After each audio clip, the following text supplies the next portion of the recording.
안녕하세요. 저는 공대 출신으로 IT 업계에서 일하고 있는 30대 평범한 남성입니다.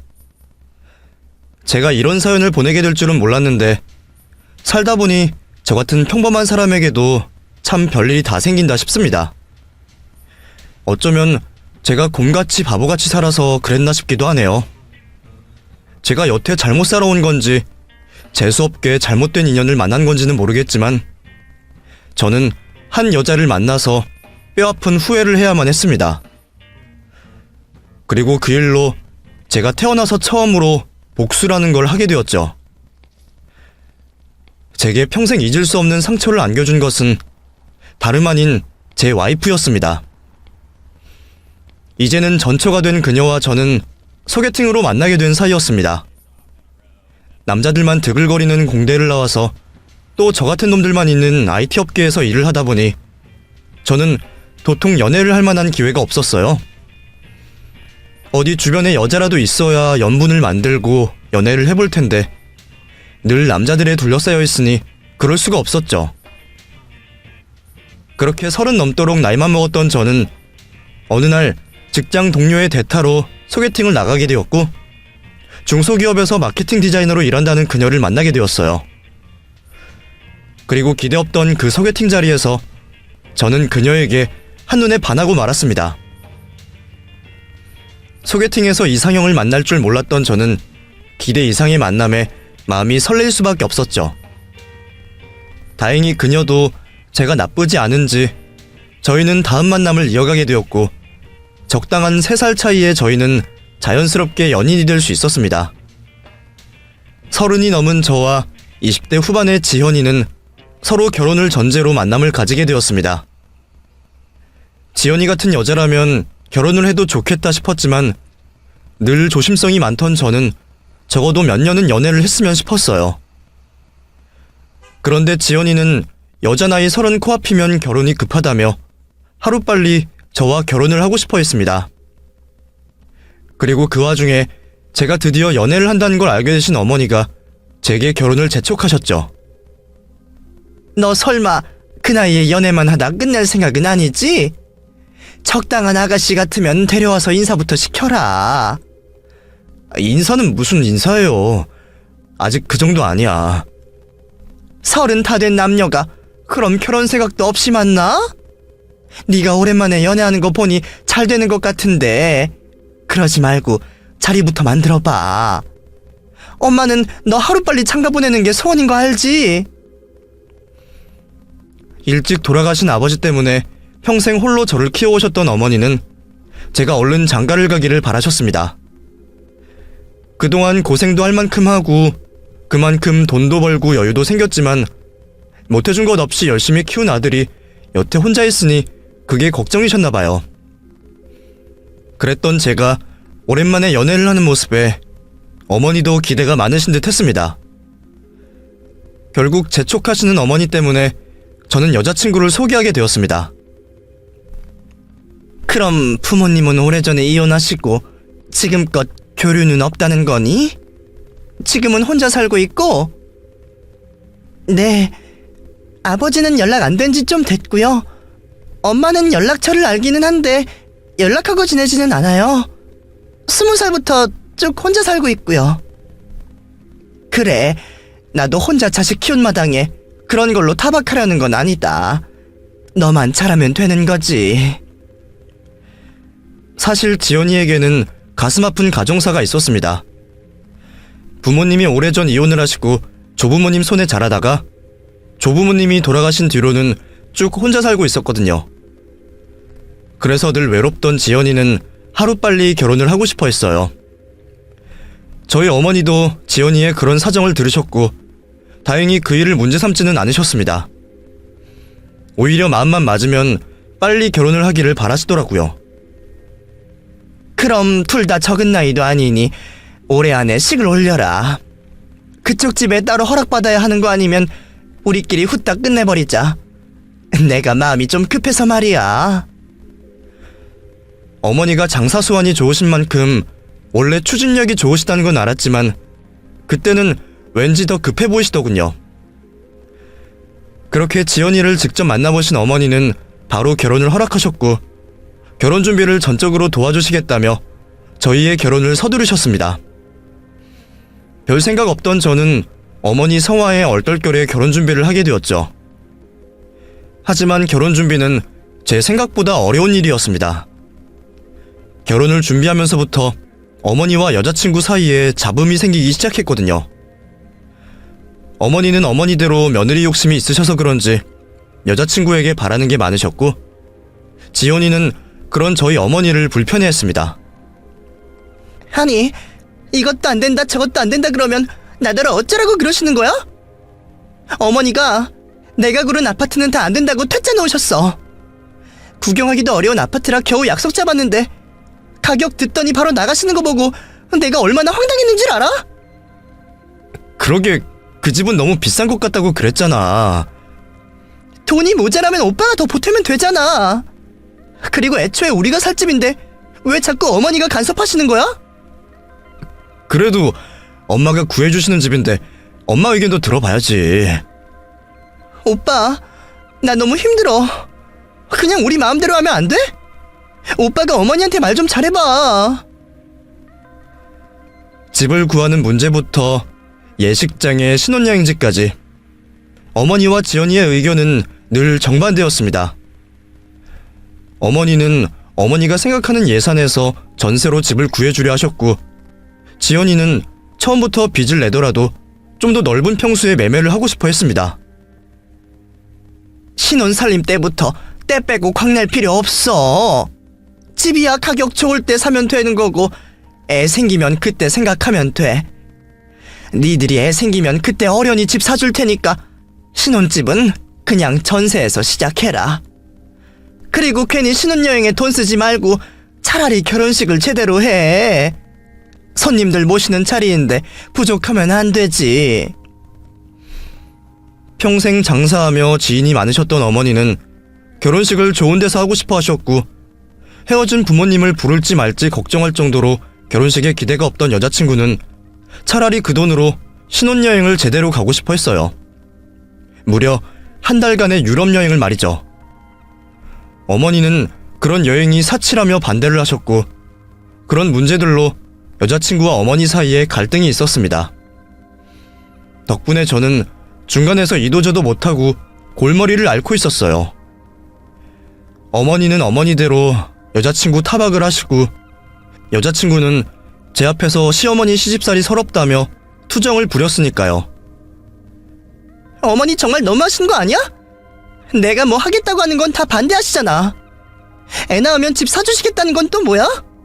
그럼 애 못 낳으면 평생 전세 살으라 이거야? 게다가 한 번뿐인 신혼여행인데 왜 내 마음대로 못해? 어머니야말로 어머니 욕심에 결혼식 크게 하자는 거지. 나는 결혼식도 필요 없어. 오빠는 우리 결혼인데 정말 어머니가 다 마음대로 하게 그냥 둘 거야? 결국 여자친구 등살에 저는 어머니를 설득할 수밖에 없었고 저의 오랜 설득 끝에 집 문제는 어머니 뜻대로 결혼식과 신혼여행은 여자친구 뜻대로 하기로 결정을 내렸습니다. 그래도 다행히 어머니가 많이 양보를 해주셨지만 뭐 하나 결정하는 게 왜 이리 힘든지 저는 벌써 결혼을 다 치른 것처럼 피곤할 지경이었습니다. 그래, 걔 고집이 그러면 결혼식은 니들 마음대로 해라. 어차피 사돈이 오실지 안 오실지도 모른다는데 결혼식이 뭐 중요하겠어. 나도 니들 잘 살기만 하면 그만이다. 그래도 너 지연이 걔한테 너무 잡혀 살지 마. 해달라는 대로 다 해주면 너만 피곤해. 부부가 서로 맞춰 살아야지 한쪽이 끌려다니면 되겠니? 아무튼 나도 네 결혼은 시켜야겠어서 양보하지만 결혼 생활은 네가 잘해야 한다. 어머니는 지연이가 결혼 후에도 억지를 쓸까 걱정이신지 제게 너무 끌려다니지 말라 몇 번이고 당부를 하셨습니다. 그런 걸 보면 어머니 눈에 며느리가 탐탁지 않은가 싶은데 그렇다고 또 결혼 반대는 안 하시니 저는 의아했죠. 그래도 다행히 저는 어머니 덕분에 결혼식을 무사히 치를 수 있었고 와이프가 원하는 대로 유럽으로 한 달간 신혼여행을 떠나게 되었습니다. 유럽 여행을 가는 게 평생의 꿈이라며 잔뜩 들떠있는 와이프를 보니 저도 어머니를 설득하기 잘했다는 생각이 들었어요. 그렇게 저희는 유럽으로 가서 행복한 신혼여행을 즐기고 있었습니다. 그런데 이제 막 신혼여행을 즐기려던 순간 한국에서 제게 비보가 날아들어왔습니다. 그건 다름 아닌 어머니의 사망 소식이었죠. 이현성 씨 되시나요? 여기 병원인데요. 조정혜 씨가 돌아가셨습니다. 지금 병원으로 와주셔야겠어요. 예? 그게 무슨 말씀이세요? 저희 어머니가 돌아가셨다고요? 알지도 못하는 병원에서 어머니가 돌아가셨다는 소식을 듣게 된 저는 기가 막혀 말문이 닫히는 기분이었습니다. 이제 막 결혼식을 끝내고 행복한 허니문 여행을 즐기고 있던 제게 그런 소식이 들려왔다는 것은 말 같지도 않은 이야기였거든요. 하지만 몇 번을 묻고 확인해봐도 어머니의 사망 소식은 사실이었고 현실이었습니다. 믿을 수는 없지만 결국 그 사실을 받아들일 수밖에 없었던 저는 돌아가셨다는 어머니를 확인하기 위해 서둘러 귀국을 할 수밖에 없었습니다. 하지만 대체 뭐부터 해야 하는지, 티켓을 어떻게 끊어야 하는지 제대로 생각하고 행동할 겨를도 경황도 없었어요. 심지어 저는 티켓을 알아보던 중에서야 제가 와이프에게 이 소식을 아직 전하지 못했다는 걸 기억해냈습니다. 저는 뒤늦게 겨우 정신을 차리고 와이프에게 상황을 먼저 전하게 되었습니다. 지연아, 놀라지 말고 들어. 우리 지금 한국 돌아가야 해. 급하게 티켓 끊어야 하니까 우선 여권부터 좀 줘봐. 내가 티켓팅 할 테니까 너는 짐부터 싸. 그게 무슨 말이야? 잘 놀다가 갑자기 왜 한국을 들어가? 그게 엄마가 돌아가셨대. 우리 엄마가 돌아가셨어, 지연아. 그 와중에도 저는 와이프가 얼마나 놀랄지 그 걱정을 하고 있었어요. 저도 겨우 정신 붙들고 있는데 마음 약한 아내는 충격으로 쓰러지는 건 아닌가 싶어서 말이에요. 하지만 그런 저의 생각과 달리 와이프의 반응은 제 예상과는 많이 달랐습니다. 어머니가 돌아가셔? 왜? 아직 자세한 건 몰라. 병원에서는 병사라고 하는데 자세한 건 가서 들어봐야지. 우선 짐부터 챙겨. 얼른 들어가자. 근데 나까지 꼭 가야 해? 뭐? 그게 무슨 말이야? 순간 저는 제가 뭔가 잘못 들었다고 생각했습니다. 저희 어머니가 돌아가셨다고 한국으로 돌아가자고 하는데 와이프가 안 간다는 게 무슨 말인가 싶었거든요. 지연아, 엄마가 돌아가셨다니까? 지금 당장 돌아가야 해. 가서 확인도 하고 장례도 치러야지. 그니까 장례식 그거 오빠 혼자 하면 안 되냐고. 솔직히 난 좀 가기 싫은데. 다른 사람도 아니고 저희 어머니이고 자기 시어머니인 사람의 장례식에 참석하기 싫다는 와이프의 얘기에 저는 경악을 할 수밖에 없었습니다. 이게 대체 무슨 소리인지 알고서 하는 말인가 싶었죠. 하지만 경황이 없던 저는 그런 아내를 나무라지도 못하고 다시 물을 수밖에 없었어요. 지연아, 너 그 말 진심이야? 우리 엄마 장례식에 가기 싫다는 거야? 그게 무슨 말이야 대체? 아니, 며느리가 시어머니 장례식에 가기 싫다고 하는 게 어디 있어? 그럼 지금 나더러 혼자 엄마 장례식을 치르라는 말이야? 내가 알아들은 게 맞아? 사실 난 좀 그래. 나 어머니랑 별로 안 친하잖아. 아니, 솔직하게 말하면 어머니가 나 마음에는 들어하셨어? 우리 결혼 준비하는 내내 나한테 딴지 걸고 시비 걸고 내가 욕심이라도 부릴까봐 전전긍긍하면서 날 얼마나 괴롭히셨어. 내가 어머니한테 혼난 것만 해도 수두룩이야. 내가 그동안 얼마나 속상해했는지 뻔히 알잖아. 오빠도 그래서 결혼하고 내가 시집살이 안 당하게 도와준다며. 그건 그거고 이건 이거지. 그렇다고 며느리가 시어머니 장례식을 안 가? 진심이야? 몰라. 솔직히 가기 싫어. 나 그냥 여기 남아서 여행이나 더 할래. 그냥 오빠 혼자 해. 너무 뻔뻔하게 말하는 와이프의 모습에 저는 순간 소름이 끼치기까지 했습니다. 시어머니랑 사이가 좋지 않았다고 장례식을 참석하지 않고 혼자 남은 여행을 하겠다는 이 사람이 내가 알던 그 여자가 맞나 싶더군요.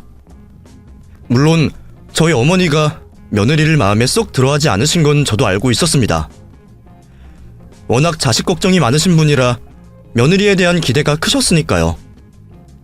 그렇다고 저희 어머니가 저희 결혼을 반대하신 것도 아니고 와이프를 그렇게 못살게 괴롭히신 것도 아니셨잖아요.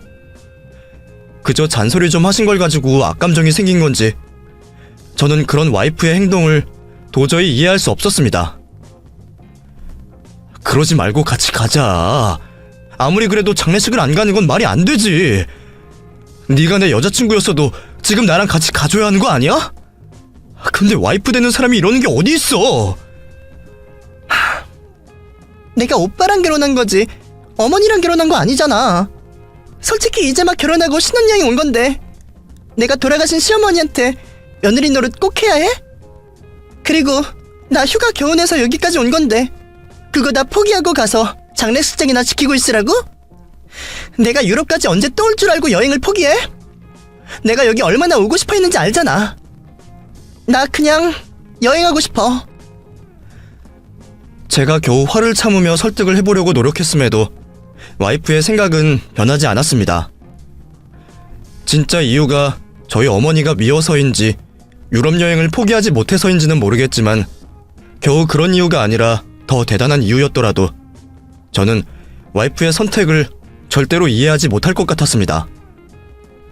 고아처럼 살았던 사람이라 그런가 싶은 생각마저 들었죠. 무슨 이유든 간에 어이가 없었지만 그렇다고 제가 안 가겠다는 사람을 억지로 끌고 갈 수는 없는 노릇이었어요. 결국 한시가 급했던 저는 아내를 두고 혼자 귀국을 하게 되었습니다. 이미 그런 소리를 하는 와이프에게 정이 떨어질 대로 떨어진 탓에 그 여자랑 신랑이 하는 1분 1초마저 아까웠습니다.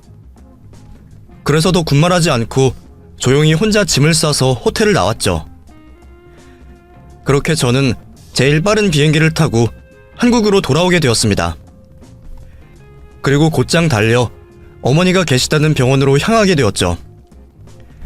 이미 영안실에 안치되어 계시던 어머니는 차가운 송장이 되어 계셨습니다. 왜 하필이면 제가 없을 때 혼자 돌아가 버리신 건지, 하나뿐인 아들이 어머니의 임종도 지키지 못했다는 게 저는 너무나 죄스럽고 후회스러웠습니다. 하지만 제가 후회할 일은 그게 끝이 아니었습니다. 그제서야 알게 된 어머니의 죽음은 도무지 믿기 어려운 것이었습니다. 병원에 도착해서야 알아보니 저희 어머니가 이미 병을 앓고 계셨다고 하더군요. 진작 보호자에게 얘기를 하시라고 말씀드렸었는데 가족들에게 짐이 되기 싫으시다며 고집을 부리시더니 이렇게 되었습니다. 환자분이 갑자기 상태가 나빠지셔서 저희도 더 손을 쓸 수가 없었습니다. 아마 얼마 남지 않았다는 걸 환자분께서는 알고 계셨을 겁니다. 마지막에는 치료도 포기하셨거든요. 제가 모르고 있었던 어머니의 병환에 저는 충격을 받을 수밖에 없었습니다. 어머니는 암과 암으로 인한 합병증을 앓고 계셨고 제가 모르는 동안 혼자 치료를 받고 계셨다고 했습니다. 이미 그게 몇 년 전이었고 좋아지는 듯 했던 병세는 최근 들어 다시 안 좋아지고 있었답니다. 더 이상 치료가 소용이 없을 만큼 상태가 나빠진 어머니는 항암 치료를 완전히 포기하시고 떠날 날만 기다리고 있으셨습니다. 그제서야 저는 제 결혼을 하루빨리 서두르셨던 어머니의 생각을 이해할 수밖에 없었죠. 당신이 돌아가시기 전에 제가 결혼하는 것을 보고 싶으셨는지 어머니는 끝까지 제게 당신의 상태를 숨기시고 혼자 돌아가셨습니다.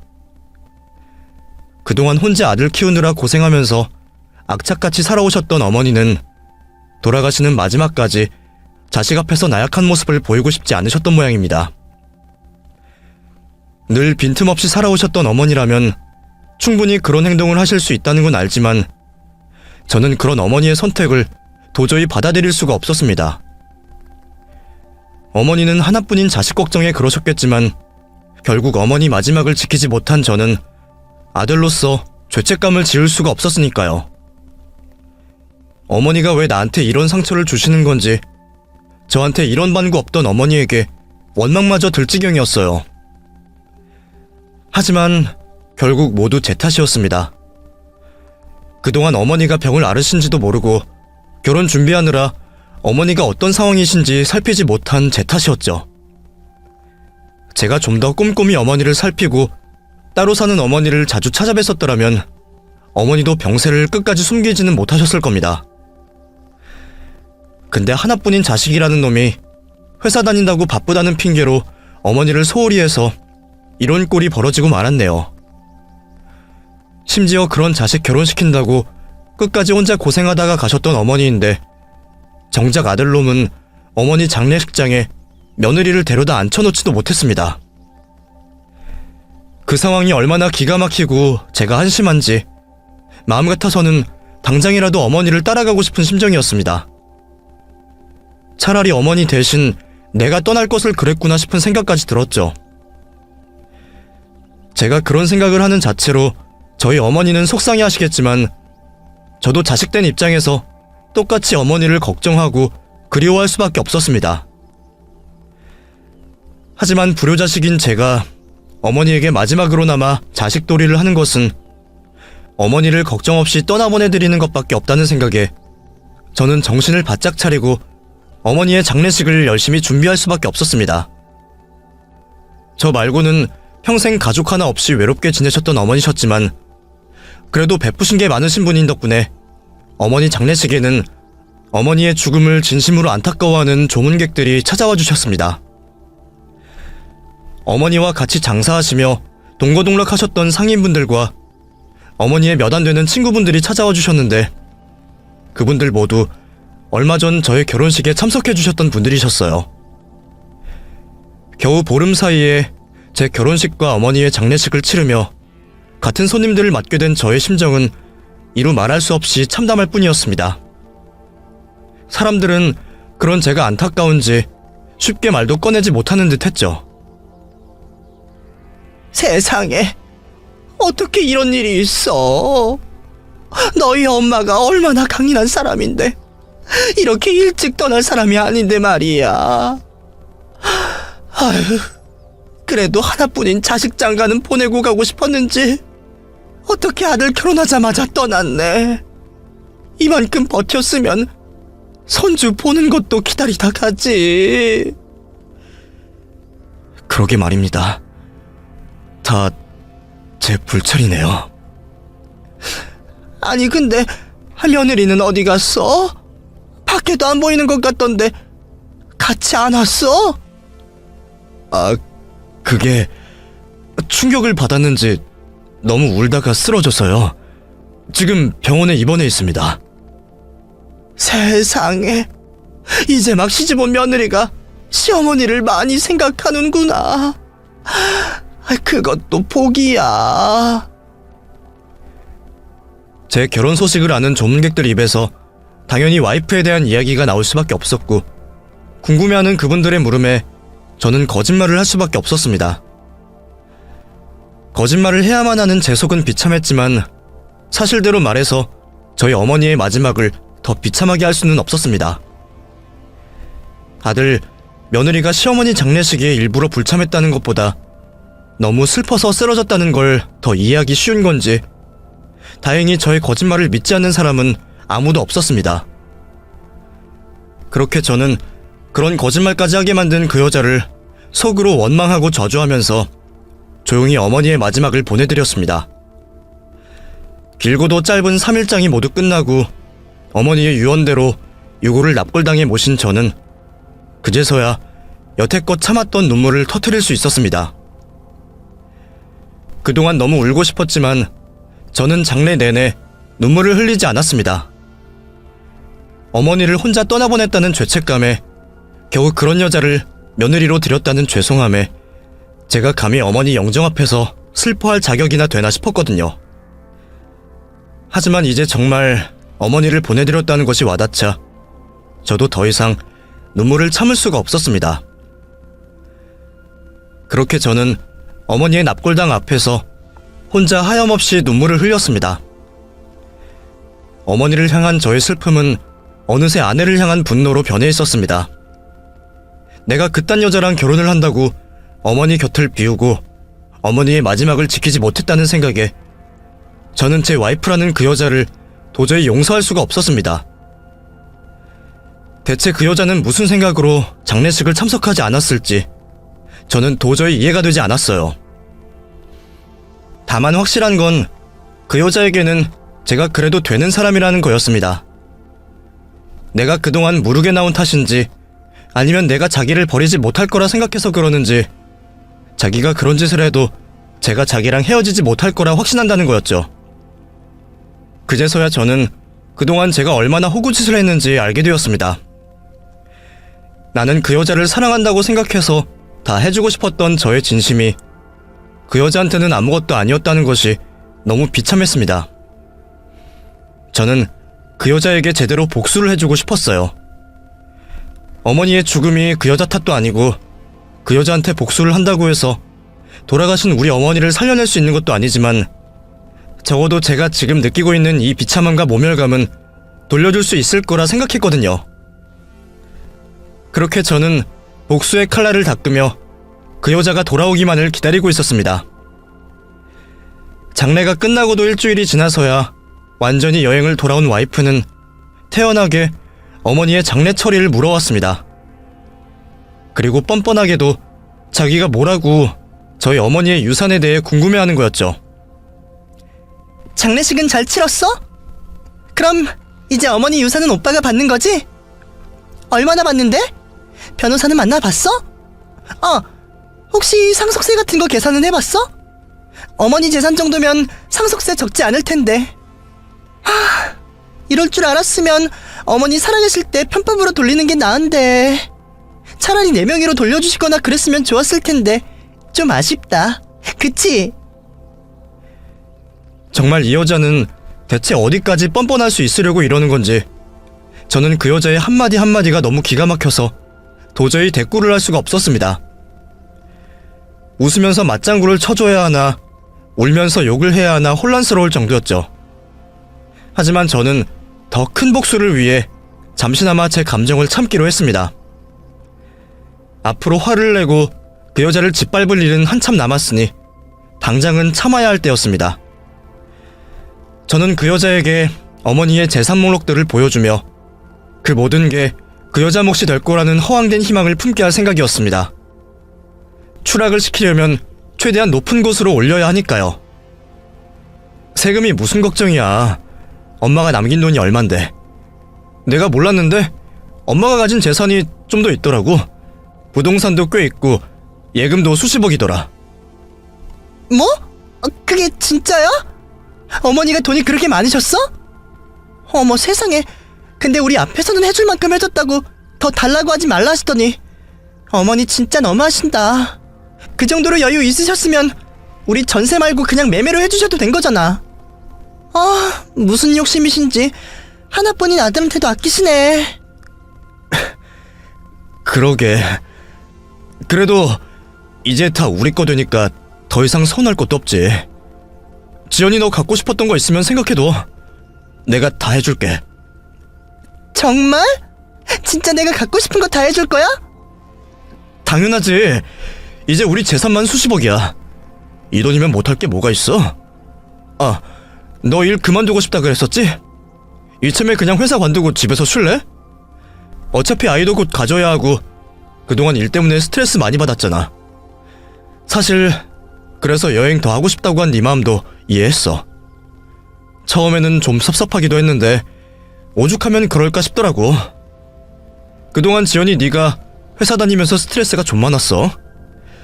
이제 그런 스트레스 받을 거 없이 그냥 회사 그만둬. 내가 너 평생 먹여 살려줄게. 정말? 오빠 진짜 너무 사랑해. 달콤한 저의 감언이설에 금방 넘어오는 그 여자를 보니 참 얄팍한 사람이라 생각이 들었습니다. 나였더라면 그런 말을 들어도 진심인지 궁금해했을 것 같은데 제가 정말로 어머니 장례식일로 섭섭한 생각이 없는 줄 아는 건지 자기 잘못은 하나도 생각하지 못하고 어머니 덕에 호강할 생각만 하고 있더군요.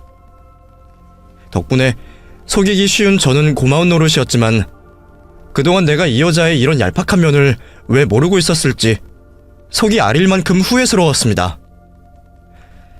이제 와서 후회를 해봤자 전부 제 탓이고 제 잘못이겠죠. 제 잘못을 바로잡기 위해 저는 노력할 수밖에 없었습니다. 그 여자는 제가 일을 그만두라고 말을 하고 바로 하루 만에 회사에 사직서를 내고 왔습니다. 평소 제가 부탁하는 일은 늘 미적미적거리더니 그런 건 또 속전속결로 해결해버리는 게 어이가 없더라고요. 하긴 누구나 돈 많은 백수 인생을 꿈꿀 테니까 당장이라도 회사를 때려치고 싶었겠죠. 덕분에 저는 손쉽게 1단계 복수를 끝낼 수 있었습니다. 그동안 그 여자가 겨우 그런 회사를 억지로 버티고 다닐 정도였던 걸 보면 나중에 가서 다시 취직을 하기는 뻔한 일이었습니다. 고졸의 중소기업 다니던 여자가 제대로 된 회사를 들어가기는 어려울 테니 저랑 헤어지면 한동안 백수 신세를 면하지 못할 거라 생각했죠.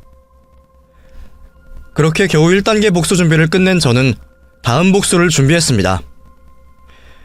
어떻게 해야 복수가 될까 한참 고민했는데 사실 저도 방법을 잘 모르겠더라고요. 별로 가진 게 없고 잃을 것도 없는 여자라서 복수가 쉽지 않았거든요. 그렇다면 반대로 그 여자의 마지막 끈앞풀이 저라는 얘기였죠. 그럼 제가 그 여자와 헤어지는 게 그 여자에게는 최고의 복수일 텐데 저는 그 복수도 쉽게 할 생각은 추호도 없었어요. 이런 여자가 나를 진심으로 사랑할 리도 없고 아마 나랑 결혼한 이유도 적당한 경제력 때문일 거라 생각했습니다. 그런 여자에게 다른 남자가 나타나면 과연 이 여자가 그냥 있을 수 있을까요? 그래서 저는 이런 일을 전문으로 해준다는 심부름 센터를 찾아가게 되었습니다. 그리고 이 여자에게 남자를 붙이기로 했죠. 이 여자가 저를 두고 바람이 나게 하는 것, 그게 제가 생각한 두 번째 복수였습니다. 괜히 제 돈 들여서 그 여자 좋은 일을 해주려는 생각은 아니었습니다. 적당히 외도 증거 만들어서 이혼할 때 쓰려는 수작도 아니었죠. 저는 조금씩 그 여자의 목을 졸 생각이었습니다. 물론 그것도 그 여자가 제가 던진 미끼를 물었을 때의 이야기였지만 다행히도 그 여자는 너무 쉽게 그물 안으로 들어오고 말았습니다. 좀 기분 상하실지 모르겠지만 어렵지도 않던데요? 모델 출신 남자애 하나 붙이니까 금방 걸리더라고요. 적당히 기분 좀 내고 살살 작업하고 있으니까 아마 며칠 안에 넘어올 것 같습니다. 아예 방까지 잡으라고 할까요? 방이요? 예, 그래야 확실한 외도 증거가 되니까요. 뭐 거기까지 원하지 않으시면 그냥 적당히 스킨십 정도로 끝낼 수도 있고요. 어떻게 하기 원하세요? 이왕이면 확실한 게 좋기는 하죠. 그럼 남자 쪽에서 밀어붙이지 말고 그 여자가 원하는 데까지 하는 걸로 합시다. 그 여자가 어디까지 가려나 그게 궁금하네요. 업체에서는 적당히 꼬셔서 확실한 외도 증거를 만들 수 있다고 했지만 저는 그 여자가 자기 발로 그물에 제대로 걸려들기를 바랐습니다. 그래서 남자 쪽에서 접근만 하게 시키고 그 뒤는 완전히 그 여자가 하는 대로 놔두라고 지시했죠. 그랬더니 기가 막히게도 그 여자가 그 남자랑 모텔방에 들어간 게 겨우 일주일이 안 걸렸더군요. 심지어 남자 쪽에서 유부녀인 걸 눈치챈 척 말리려고도 했는데 와이프 쪽에서 먼저 적극적이었답니다. 결국 저는 손쉽게 그 여자가 불륜을 저지르는 증거까지 확보를 할 수 있었는데 막상 이걸 웃어야 할지 말아야 할지 모르겠더군요. 그렇게 외도 증거를 확보한 저는 다음 단계를 시작했습니다. 그럼 이제 이 증거를 가지고 협박에 들어가겠습니다. 여기부터는 추가 비용이 드는 거 아시죠? 혹시나 신고당하게 되면 위험 수당까지 있으니까 참고해 주시고요. 이의 없으신 걸로 하겠습니다. 저는 그 여자가 남긴 불륜 증거를 가지고 그 여자를 협박하기로 했습니다. 당신 남편에게 알리겠다고 이혼시킬 거라고 그 여자 목을 조르는 거죠. 제가 수십억 유산을 받게 된 상황에서 그 여자가 저와 이혼을 할 수 있을 리는 절대 없었습니다. 그럼 그 여자는 어떻게든 가정을 지켜야 할 거고 말도 못하고 협박범에게 시달릴 수밖에 없겠죠. 그게 제가 생각한 두 번째 복수였습니다. 한참 그런 협박에 시달리다 보면 그 여자도 제가 얼마나 비참했는지 조금은 알 수 있겠죠. 그리고 그렇게 시달려서 겨우 가정을 지켜냈다 생각했을 때 저는 그 여자와 이혼을 할 생각이었습니다. 아니나 다를까 바로 얼마 뒤 와이프는 제게 돈 얘기를 꺼내왔습니다. 돈으로 협박범의 입을 다물게 할 생각이라는 게 훤히 보였죠. 오빠, 혹시 유산 정리는 언제 되는 거야? 아직 멀었어? 아무래도 좀 걸리지. 이게 세금 줄이려고 하다 보니 일이 쉽지 않네. 급한 것도 아니고 좀 천천히 해서 몇 억이라도 아끼는 게 낫지 않겠어? 근데 왜 그래? 무슨 일이 있어? 아니, 그냥 나 요즘 일도 안 하는데 벌이가 없으니까 오빠 카드 쓰기는 좀 미안해서 그냥 내가 돈 좀 쥐고 있으면 마음이라도 편하지 않을까 싶은데 혹시 미리 줄 수 있는 돈은 없어? 돈 필요하면 그냥 내 카드 쓰면 되지. 왜? 뭐 사고 싶은 거라도 있어? 그런 거 있으면 내가 사줄게. 같이 가서 사자. 아니야. 사고 싶은 건 없어. 저 때문에 회사도 그만두고 당장 벌이도 없는데 제 허락 없이는 쓸 수 있는 돈도 없으니 정말 답답했을 겁니다. 이혼 가정에서 자라 친정도 제대로 없는 여자가 돈 빌릴 구석도 없이 끙끙대는 꼴을 보는 게 꽤 통쾌하더군요. 그런데 무슨 일인지 저는 얼마 뒤 그 여자가 수백만 원의 돈을 협박범에게 건넨 사실을 알게 되었습니다. 제가 아니라면 돈 한 푼 나올 구멍 없는 여자가 대체 어떻게 돈을 마련했나 궁금했죠. 신용등급도 나빠서 은행에서 대출 같은 것도 어려울 거고 그렇다고 사채를 쓸 겁대가리가 있는 여자는 아니었거든요. 아니나 다를까 알고 봤더니 그 돈은 연락 끊고 지내던 자기 친정엄마의 주머니에서 나온 돈이었습니다. 결혼식에도 자기 어머니를 안 부른다 고집을 피우던 여자가 오랜만에 친정엄마에게 연락을 했던 것을 발견했습니다. 그리고 500만 원을 입금했다는 장모의 문자를 보게 되었죠. 이로써 저의 세 번째 복수가 이루어졌습니다. 두 모녀 사이를 보면 흔쾌히 돈을 빌려줄 리가 없을 텐데 돈을 빌린 걸 보면 금방 갚겠다는 약속을 했을 거라 생각했습니다. 와이프 생각에는 유산 정리만 되면 자기 앞으로 큰 돈이 떨어질 거라 생각하니 금방 돈을 갚을 수 있겠다 싶었겠죠. 하지만 저와 이혼을 한다면 그 돈은 증발해버리는 셈이었습니다.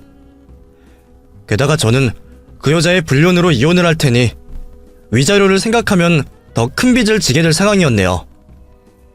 그렇게 3달 사이 그 여자를 궁지로 몰아버린 저는 저의 결혼 생활이 100일째 되던 날 그 여자 앞에 이혼 서류를 던졌습니다. 이게 뭐야? 서류 정리 끝난 거야? 그래, 서류 정리 끝났다. 너랑 나랑 이혼 서류. 뭐? 그게 무슨 말이야? 이혼 서류라니. 오빠, 갑자기 왜 이래? 나랑 이혼을 하자고? 그래, 우리 이혼해. 뭐야? 갑자기 큰 돈 생기니까 나랑 같이 쓰기 싫어서 그래? 갑자기 왜 이러는데? 네가 몰라서 물어? 정말 내 입으로 얘기해? 너 정말 나한테 잘못한 거 없어? 뭐가? 내가 뭘 잘못했는데? 혹시 설마 내가 어머니 장례식 안 간 것 때문에 그러는 거야? 이제 와서 쪼잔하게 그걸로 이래? 정말 뻔뻔하다 지연아. 너 나 몰래 바람 폈잖아. 저는 딴소리하는 그 여자에게 제가 쥐고 있던 불륜 증거들을 보여주었습니다. 그 여자는 겨우 500만 원의 증거를 덮었다고 생각했는지 제가 내미는 사진을 보고 깜짝 놀라고 말았습니다. 이게 왜 여기 있어? 이거 어디서 났어? 이제 와서 그게 중요해? 왜? 누가 나한테 이걸 보냈으면 그 사람한테 가서 따지게? 내가 이거 없애려고 무슨 짓을 했는데. 아니, 오빠, 그게 아니라 이거 다 오해야. 나 사실 협박당했어.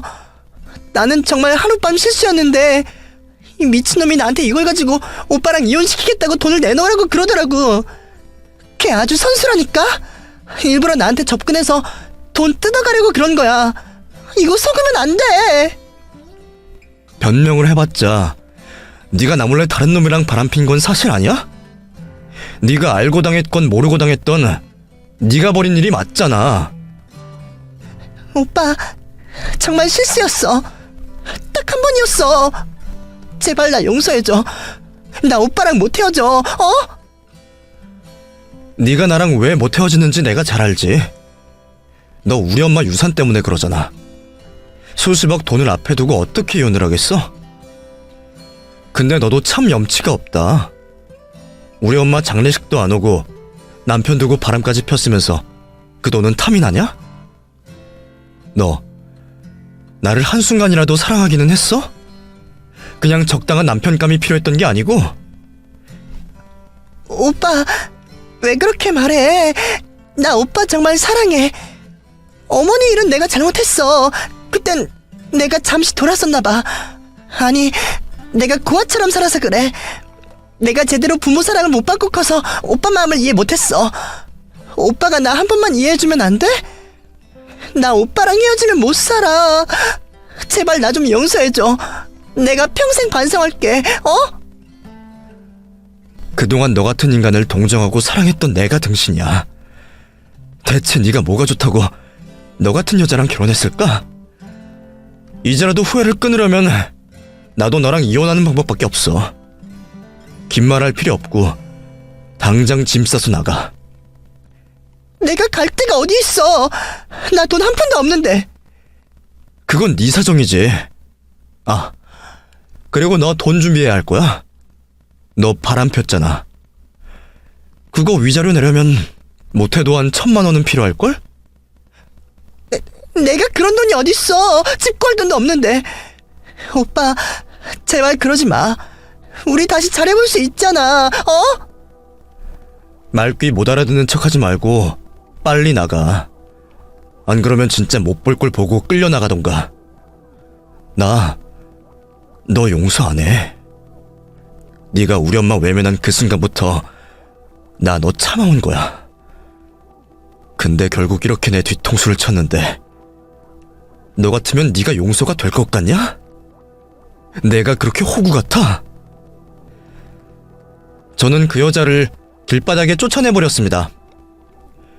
와이프는 갈 곳이 없다고 현관을 두드리며 울부짖었지만 그 여자의 울부짖음이 제 귀에는 즐겁게 들릴 뿐이었죠.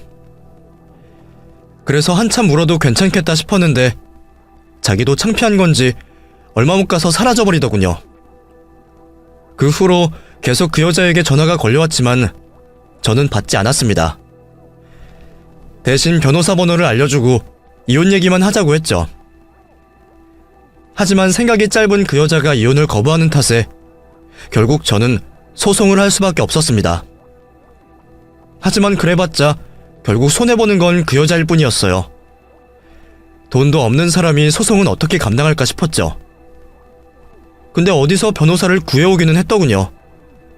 그리고 기막히게도 제게 재산 분할을 요구했습니다. 헤어질 땐 헤어지더라도 내가 받을 돈은 받아야지. 어머니 유산 나도 받을 수 있어. 어머니 유산을 네가 어떻게 받아? 그건 내가 받은 유산이고 네 몫은 하나도 없어. 네가 뭐라도 기여한 게 있기나 해? 대체 무슨 생각으로 유산을 달라는 소리를 하는지 모르겠지만 꿈 깨. 살아생전 어머니한테 효도라도 했으면 모를까. 법적으로 그 여자가 어머니 유산을 받을 수 있는 방법은 없었습니다. 결국 재판은 제 예상대로 끝이 났고 저는 그 여자에게 700만 원의 위자료를 받고 이혼을 하게 되었습니다. 바람난 여자에게 받을 수 있는 위자료가 그것밖에 안 된다는 게 아쉬웠지만 이미 변호사 비용으로 수백을 날렸을 그 여자를 생각하니 기분이 풀리더군요. 어차피 저한테는 그 돈보다 복수가 중요했기에 제가 바라던 바는 이룬 셈이었죠. 저의 계획대로 그 여자는 큰 꿈을 꾸다가 처참하게 추락해버리고 말았습니다. 자기 몫이 될 줄 알았던 시어머니 유산은 헛꿈이 되었고 오히려 위자료에 협박범한테 돈까지 뜯겨야 했죠. 게다가 그 여자가 저 몰래 자기 퇴직금으로 외제차 계약까지 했던 걸 알게 되었는데 제 돈이 없으니 그 계약금도 날려야 했습니다. 이제 완전히 백수의 빈털터리가 되었으니 그 여자도 제가 느꼈던 허무함을 조금은 느꼈을까요? 그래봤자 어머니를 잃은 제 심정에 비할 바는 안 되겠지만 저는 제가 할 수 있는 최고의 복수를 했다 생각했습니다. 그렇게 끔찍한 그 여자와 몇 달간의 결혼 생활에 종지부를 찍은 저는 그 후로 여자라고는 쳐다도 보지 않고 살고 있습니다. 어딘가 좋은 여자가 있을지 모르겠지만 아무래도 그 여자에 대한 기억 때문에라도 제가 연애가 쉬울 것 같지는 않네요. 그래도 저는 앞으로도 어머니를 위해 꿋꿋이 살아갈 겁니다. 그럼 여러분도 저를 응원해 주시기를 바라며 감사를 전하겠습니다.